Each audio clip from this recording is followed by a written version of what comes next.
केंद्रीय बजट को लेकर भाजपा के प्रदेश महामंत्री संजय राय ने की प्रेस वार्ता। संजय राय ने केंद्रीय बजट की बताई खूबियां। कहा, केंद्रीय बजट में सभी वर्गों का ख्याल रखा गया।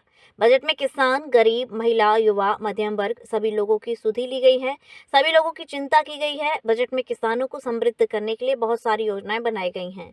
मध्यम वर्ग को इनकम टैक्स में छूट देकर सरकार के मध्यम वर्ग के परचेसिंग पावर को बढ़ाने का काम किया है। देश के अंदर एमएसएमई सेक्टर काफी रोजगार का क्रिएशन करता है। एमएसएमई सेक्टर को मजबूत करने के लिए सरकार ने बजट में कई महत्वाकांक्षी योजनाएं बनाई हैं। बुनियादी ढांचे में चाहे वह रेल नेटवर्क हो चाहे रोड नेटवर्क हो, उसको मजबूत करने के लिए सरकार ने बजट में नए नए प्रावधान किए हैं। केंद्र में चल रही माननीय मोदी जी की सरकार के आदरणीय वित्त मंत्री श्रीमती निर्मला सीतारमण ने केंद्रीय बजट संसद के पटल पर रखा है, पेश किया है। इस बजट के द्वारा केंद्र सरकार ने देश के किसान, गरीब, महिला, युवा, मध्यम वर्ग सभी लोगों की सुधि लिया है, सभी लोगों की चिंता किया है। जहां एक तरफ बजट के द्वारा इस देश के किसानों को समृद्ध करने के लिए बहुत सारी योजनाएं बनाई गई हैं, वहीं दूसरी तरफ देश के मध्यम वर्ग को टैक्स में, इनकम टैक्स में छूट दे करके सरकार ने मध्यम वर्ग के परचेजिंग पावर को बढ़ाने का काम किया है।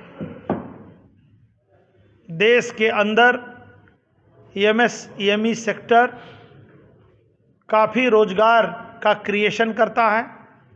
उस एमएसएमई सेक्टर को मजबूत करने के लिए सरकार ने बजट में कई योजनाएं बनाई, महत्वाकांक्षी योजनाएं बनाई।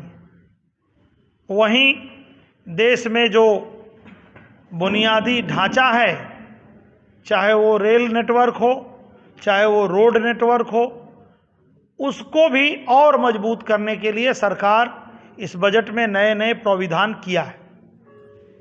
देश के रक्षा क्षेत्र को और समृद्ध और बलशाली, शक्तिशाली बनाने के लिए भी सरकार ने बजट में अनेक प्राविधान किया है। विशेष रूप से युवाओं को उच्च शिक्षा में, मेडिकल के क्षेत्र में जो पढ़ाई होती है, इंजीनियरिंग की पढ़ाई के लिए अनेक प्रकार के प्राविधान किया है। भारत नेट के माध्यम से सरकार जितने भी प्राइमरी स्कूल हैं, माध्यमिक तक के पढ़ाई करने वाले स्कूल हैं, उनको जोड़ करके शिक्षा की गुणवत्ता में सुधार करने के लिए, शिक्षा की गुणवत्ता को बढ़ावा देने का काम करेगी।